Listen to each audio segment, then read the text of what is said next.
Commander, the YouTube shadow banning unit army has been shelling us from the position of the like button. Your mission is to take it out as soon as possible. The world depends on you, Commander.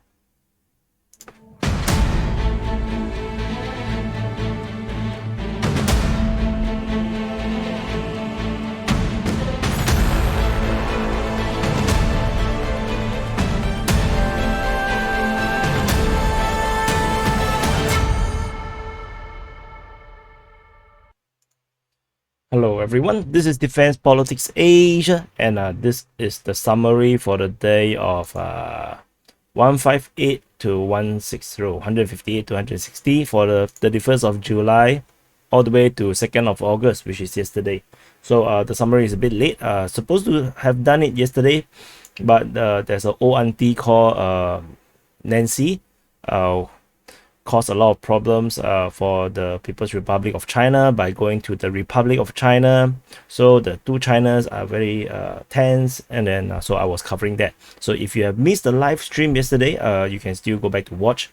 You will find it in the DPA channel page. So let's start off.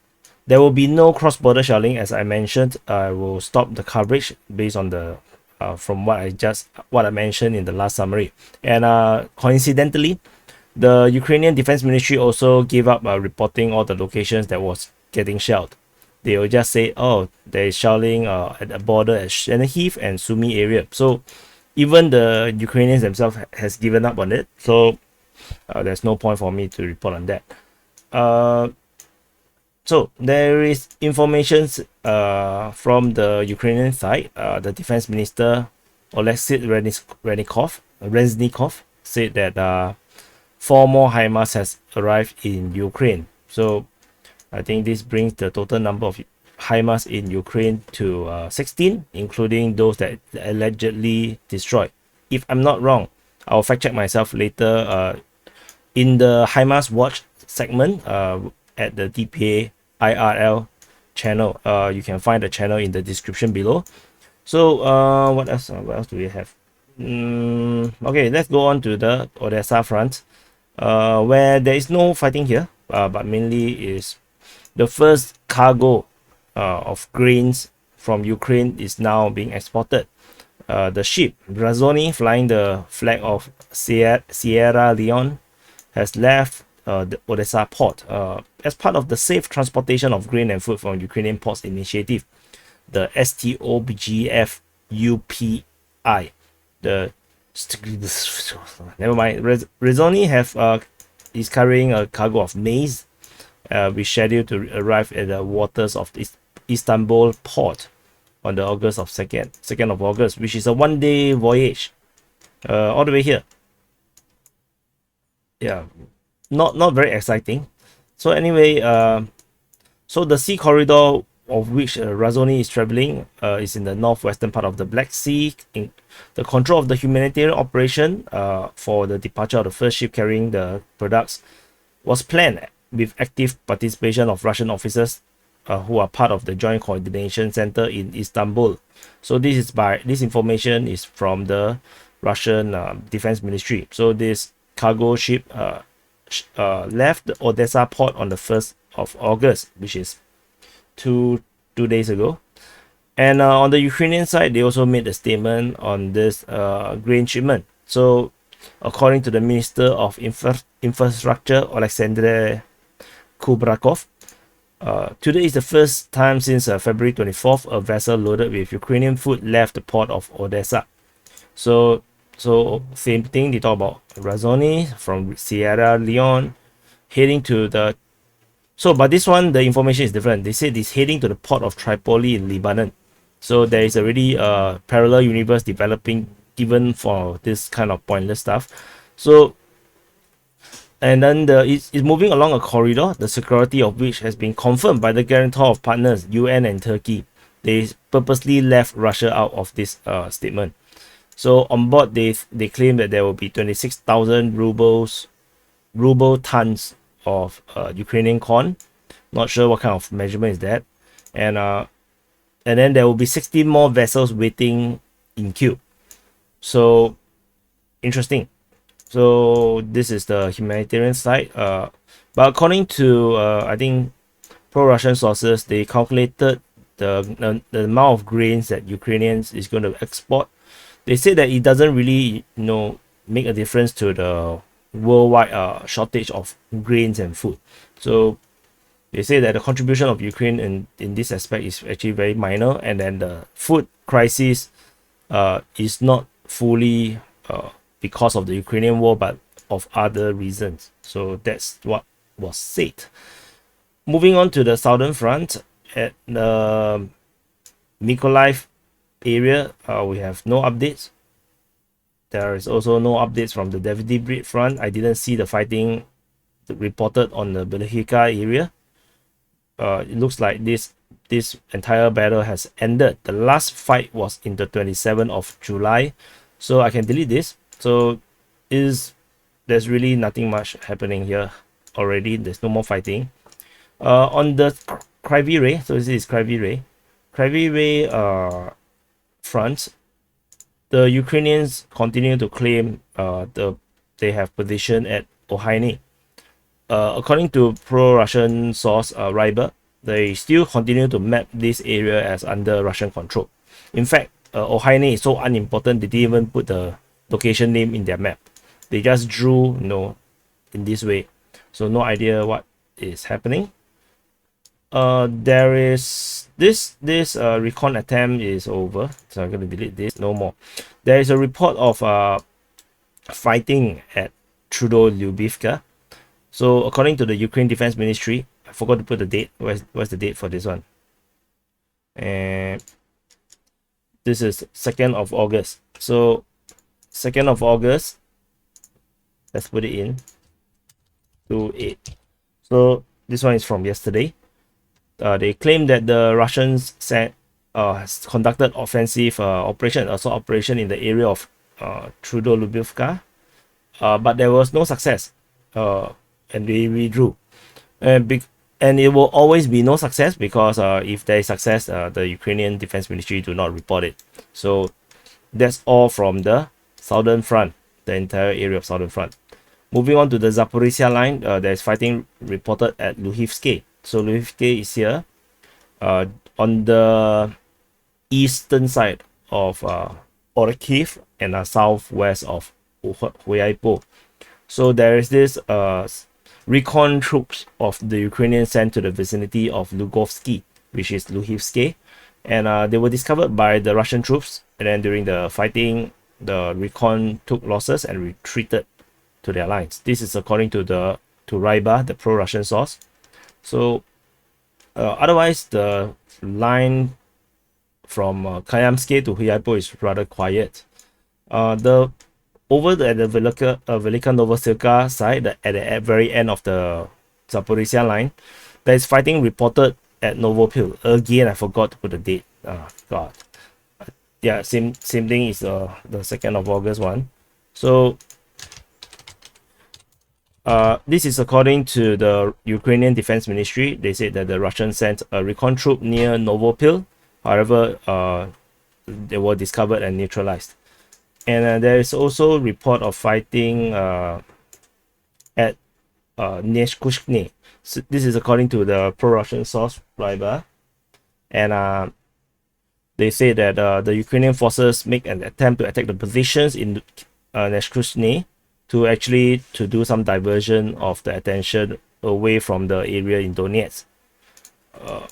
But if the offensive is not big enough, I don't think they are able to distract the Russian forces away from the main battlefront. The fighting reported at Velika Novosilka from 29th is there's no report on that. Haven't heard anything of that. So that's all from the Zaporizhzhia line. Over at the Donetsk Front. At the Donetsk Front, the fighting at Pavlivka was not reported anymore. There's no news of the fighting at Pavlivka.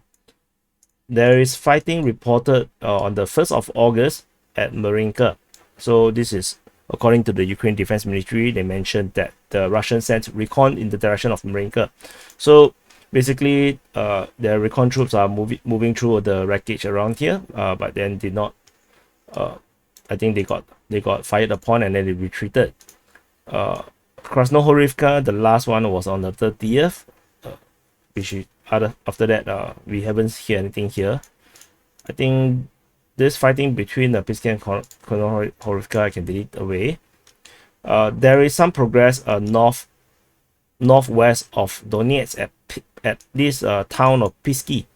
So at Pisky, Pisky also means sand in Russian or Ukrainian. So the Russian forces have captured the Pisky Dam area. So this is the dam area, and they have captured this area and effectively have captured half of Pisky. So according to the Ryba, the pro-Russian source, they say that the DPA People's Militia have advanced in the village of Pisky on both sides, this side and this side of the the Pokrovske Stavka, or the Stavok Peshkovsky. I think it's this lake or river here.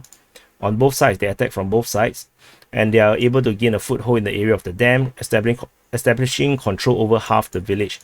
So they have captured half of Pisky, and this fighting is also corroborated on the Ukrainian side, where they reported there's an assault. There's fighting near Pisky. This is from the 2nd of August, and then we can confirm the fighting due to pro-Russian source Ryba talking about this part. So this is one of this important thing that is happening.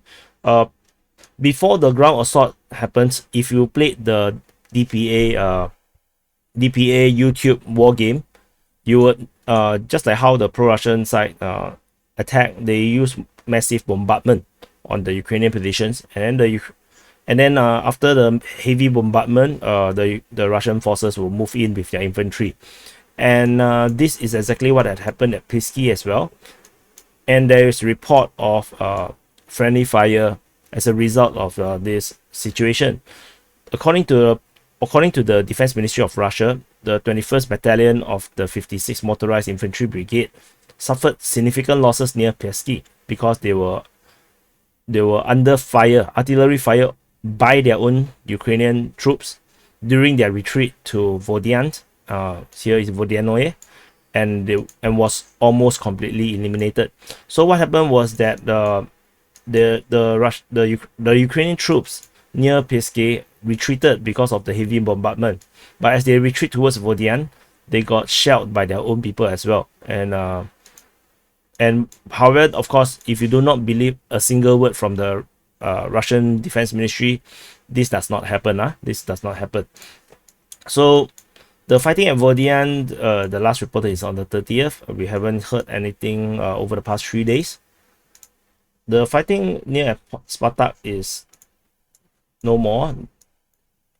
So this is the Avdiivka. So Avdiivka is north of Donetsk city, which is one of the major stronghold of the Ukrainian forces.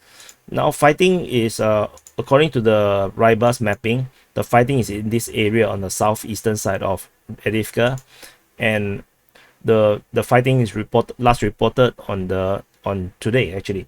So according to the Ukraine Defense Ministry, there is assault operation in the Avdiivka area, and then of course, they said that. So this is on this for the 2nd of August.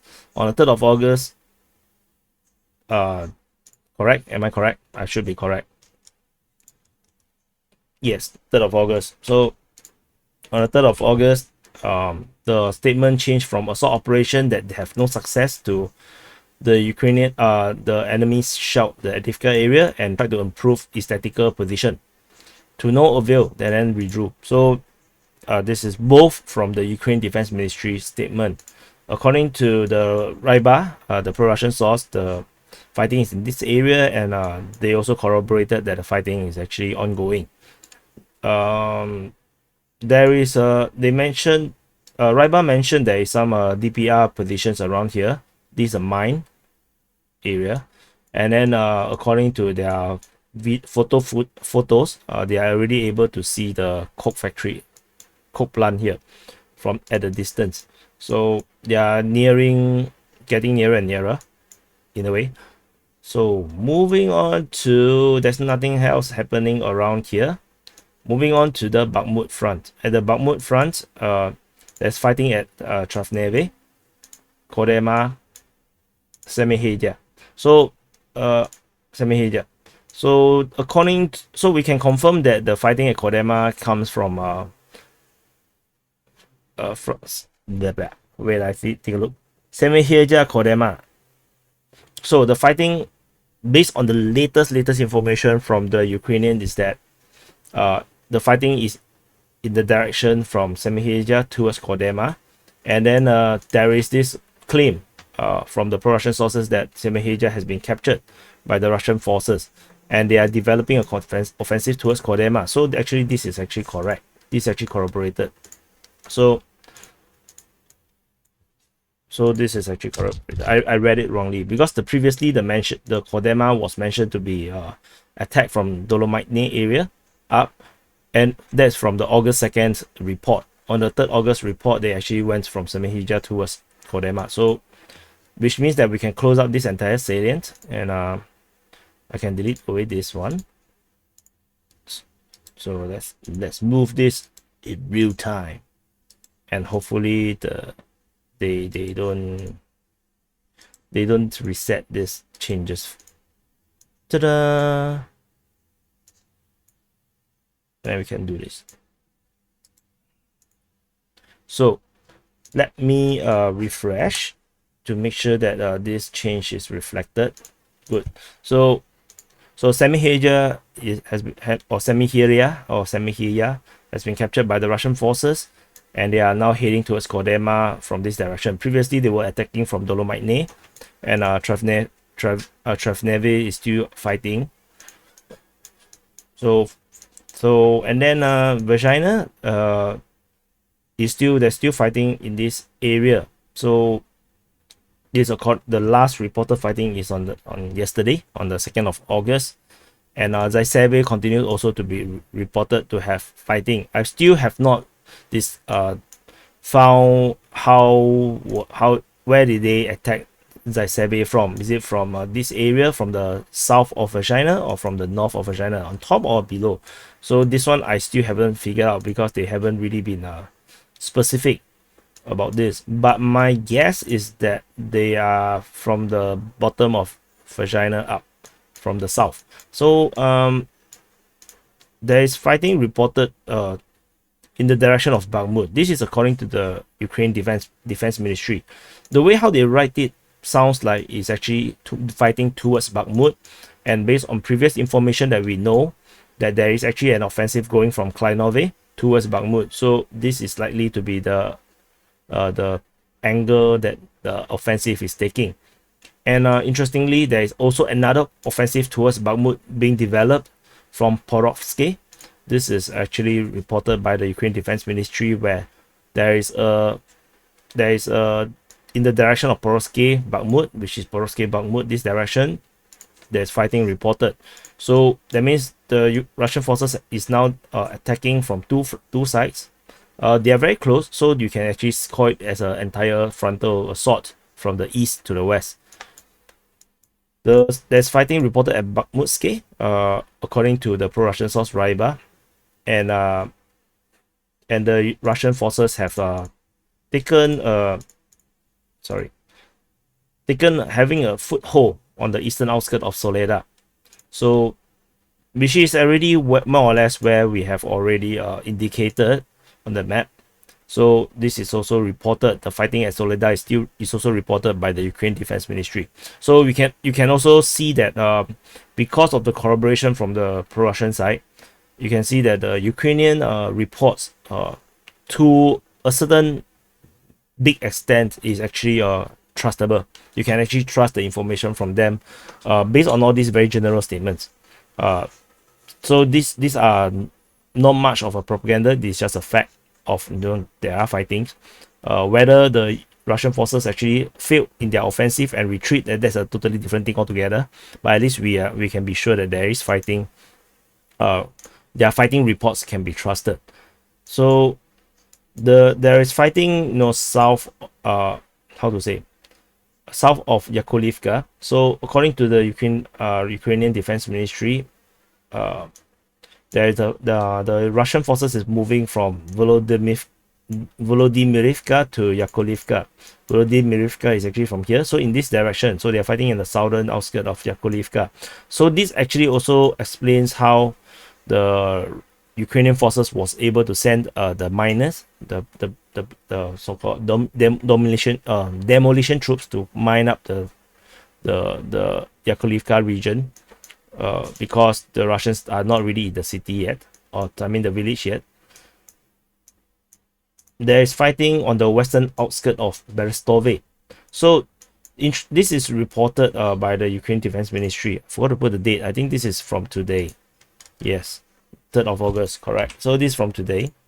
And this actually corroborates that the Berestove is actually captured, which actually make their dispute invalidated actually, because you cannot be fighting on the western outskirts of Berestove or Berestovoye, and then still dispute the capture. So maybe this is exactly what we understood by the near. They are only near, but they are not at Berestove. So we can confirm that with this report of the western outskirts of Berestove. So there's also fighting renewed at Ivano-Darivka, according to the Ukraine Defense Ministry. And because previously the fighting stopped and we have deleted the fighting icon around this region. However, the Ukraine Defense Ministry continued to assert control over Sperne with artillery and airstrike reports on the area. So not sure what's the situation here. And the Ukrainians continue to dispute Bakhmutske as well as Hyhorivka. This fighting is already invalidated. It's 27th July. And with this report, I have with these two dispute, I do have a sensing that maybe the Ukrainians are correct that Hyhorivka and Bakhmutske is still under Ukrainian control. I'm not sure, to be honest. I'm not so sure. So maybe I need to draw out the Ukrainian front line so that we can actually have this overlapping front line here for better analysis of what is actually happening around here. So I will do that probably in the next summary. So moving on to, if you see these icons, these are HIMARS shelling, which I will not be reporting on the summary. Moving on to the Izyum Front. At the Izyum Front, there is nothing new. Like seriously, there's nothing new. And I want to highlight something. We haven't seen Ukrainian aircraft getting shot down reports. Reported from the Russian Defense Ministry for quite some days already, probably almost a week. Only one or two here and there, which might be a sign that the Ukrainian Air Force has been more or less depleted again. So this is just my own thinking, because we have so many Ukrainian aircraft getting shot down reported by the Russian Defense Ministry, and suddenly we have this pause or stoppage of the report of shooting down of aircraft, which means that the Ukrainian Air Force might be exhausted again. This is very similar to the previous time, in around 1 month in, or 1.5 months into the war, where I realized there's no more reports of shooting downs of Ukrainian aircraft. And that shows that the entire first line of aircraft has all been destroyed or exhausted.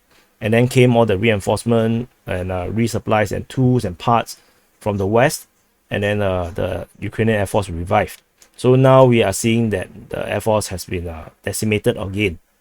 But this is of course my conjecture. This is just what I think is happening. This is not a fact. But at least we know that there's not much aircraft getting shot down. If the Defense Ministry of Russia is not talking about it. There is fighting reported in the area of Dolena. This is reported on the 31st of July, which is reported in the previous summary, I believe. And we haven't heard of anything of it since. The fighting at Dmitrivka was reported in the previous summary as well. There's no more news about them. there is this fighting in the forest is no more. Totally no news about them anymore. So that's the Izyum Front. Izyum Front is really quiet. So nothing at the Balaklia front. Now we are at the happy front. So at the happy front, let's start out with happy news. The Ukraine Defense Ministry have been disputing about Avdiivka, and I have decided to award them the flag to confirm their control of Avdiivka, because they themselves reported the fighting between Kochubevka or Kochubeyevka and Avdiivka. So according to the Ukraine Defense Ministry, they say that the Russians advanced in the direction of Kochubeyevka and Avdiivka. And I think, if I'm not wrong, the Ribas mapping have now shown Avdiivka is under Ukrainian control. So this corroborates the report about this, and Avdiivka is now under Ukrainian control. So happy. So no, you must smile now. So if you're not smiling, then no good lah, huh? No good. So there is this fighting at Vershyna is no more. Never heard about it. Similarly for Petrivka is 27th. That's it is. Petrova, Bostrova one is no more as well. Didn't see that. So when was this? Chikashchi. This was 31st of July. So need to indicate. Sorry, sometimes it's not very natural to me to put in the date. So the last fighting is reported at Cherkasky, Tishki, and Vershyna. This is reported in the previous summary. I haven't seen anything about this anymore. The front is largely very quiet. Other than this Sosnivka fighting is no more as well. And then there is this Russian Ministry of Defense report allegedly destroying 2 HIMARS launchers in the Ukrainian energy machines plant in Kharkiv, which is actually this plant here, around this area. This is the plant. So according to the Russian Defense Ministry, they said that they destroyed 2 of them, and 53 soldiers and foreign mercenaries are also eliminated in this strike. My question is actually, how do they actually know the exact number of soldiers getting killed in this missile strike? This is the kind of thing that I'm usually quite curious about. How do they actually count? Do they have spies on the ground, or do they actually see reports coming from Ukrainian media, or reports, or maybe did they able to hack into Ukrainian systems to be able to read what was reported within the Ukrainian internal reports? So no idea how do they actually manage to know this. So that's all. Can you imagine 3 days and this is all that we can talk about? So this is the summary for the day of 158 to 160, from the 31st of July to 2nd of August. And for those that haven't are interested in the live session yesterday, you can go and watch it in the DPA channel. You can actually click the channel and then look for it. That is something special, because I have never done live for DPA before yet. So this is the first time. It went very successfully. So I think we could do more of such live session in the future. So I think I have nothing more to add, and this is the summary, and I'll see you in the next update.